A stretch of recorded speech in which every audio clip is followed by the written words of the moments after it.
The early days of starting an online business are the most stressful, in my opinion, for a few different reasons. Number one, you have the least experience in building an actual business and have no proof that it will work. Number two, you're likely bombarded with imposter syndrome and shoulds. And number three, the amount of tasks you could attempt to complete or the directions that you could go are so overwhelming. And that is the one that we are going to focus on today. Let's clear out what you do not need to set up, have, or worry about when starting your online health and fitness business.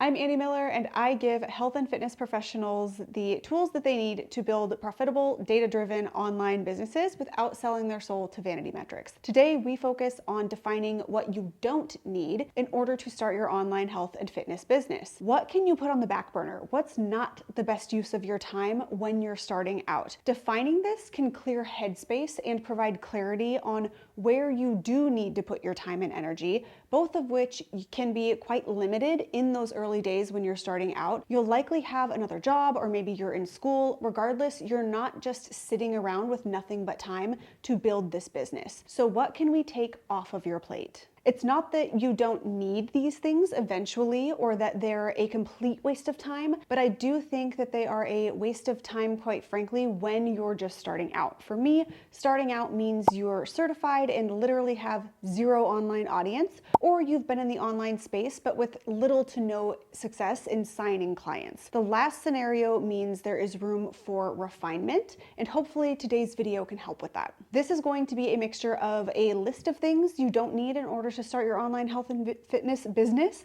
as well as mistakes to avoid during those earlier days. Essentially, you want to prevent yourself from endlessly spinning your wheels just to make very little to no progress. If you've spent any time at all trying to build your online health and fitness business, you probably know the feeling that I am referring to. As a side note, if you haven't read the book Essentialism by Greg McKeown, I highly recommend it. It is the book that I have all of my Fitspros inside my Fitspro Foundations course read. This will be particularly helpful for you if you are someone who has no shortage of ideas, but then gets paralyzed with what action to take, what direction to go. First up on our list of things you don't need in order to start your online health and fitness business: a full website. That is right. You do not need a website when you are starting your business. You will likely eventually benefit from having a website, but you don't need one in order to get started generating revenue. Especially in the health and fitness world, you'll likely only need a landing page with some kind of application or a call scheduler if you're doing sales calls to sign one-on-one clients. None of that requires you to have a website. Now, you can absolutely take the time to create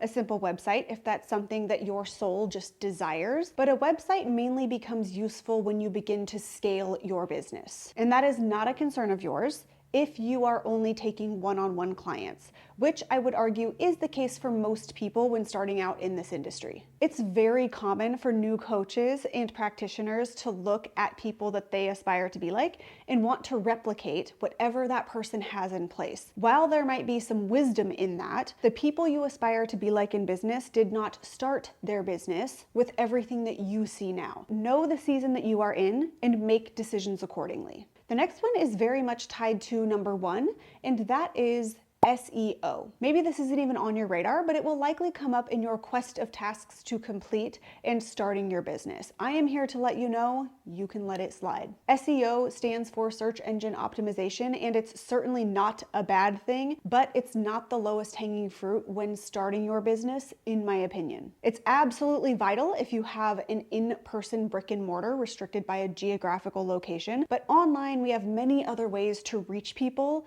outside of Google. Again, I want to make clear that SEO is not bad or something that you should completely ignore forever, but it is not vital when starting out. The next one should bring you some relief, in theory. To be on more than one platform. You see that so-and-so is on Pinterest, they have a blog, they're on Instagram, they have a YouTube channel and a podcast, and you think, I must be doing all of those things too. You do not need to. You do not even need to have all of those things when you are ready to scale your business. I don't even need all of those things. Please, for the love of all things holy, just focus on finding your one system, your groove, your messaging on one platform. when you are starting out. Ideally, you choose an online search or social-based platform that your potential customers are already on and that you enjoy creating content for. So many people want to have an online business because of the freedom, but they don't want to be on social media. If I can be frank with you, that's not a great game plan and you likely won't have much success. Please don't waste time being on more than one platform when you are starting out. Fact remains, content is king,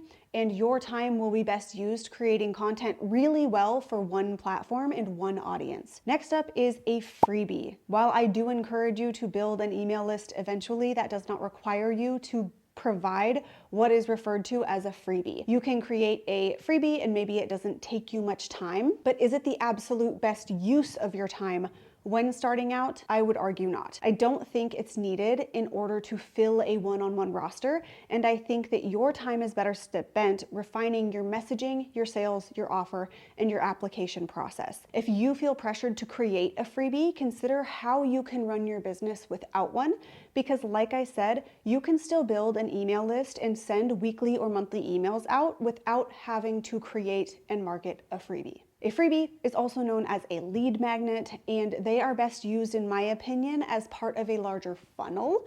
And a funnel is also something you don't need when you are starting your business. If I had a dime for every ad that was thrown in my face about creating a funnel that would make me all of the money when starting out as an online health and fitness coach, I would be rich.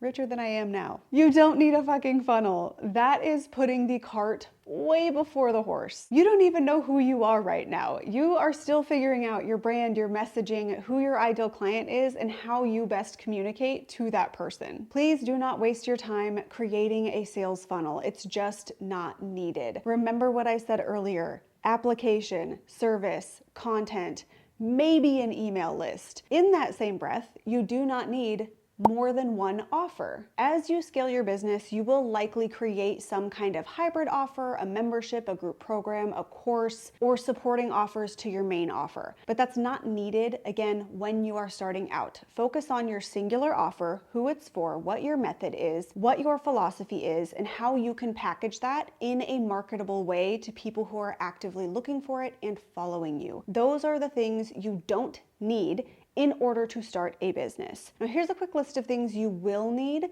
when you are starting your business, which again, I have a video on this, so check out the full video, but this is a little cliff notes. You'll need to get a legal business license and set up business accounts so that you can separate business from personal finances. These are both trainings that I have inside my Fifth Pro Foundations course, and you need to be certified if you're going to charge money in exchange for telling people or guiding people what to do with their bodies and their health and fitness. And then there are some mistakes to avoid, which would be the following: starting selling before you have clarity on your actual offer and problem that you solve or solution that you provide through your service. Also thinking that this is going to happen overnight or have any kind of quick expectation. The next thing is lacking consistency or downplaying the importance of consistency within your content creation, and letting the specificity of a niche stop you from throwing spaghetti at the wall and just finding things out organically. Yes, that is coming from someone who literally has a Know Your Niche content guide at the time of this recording.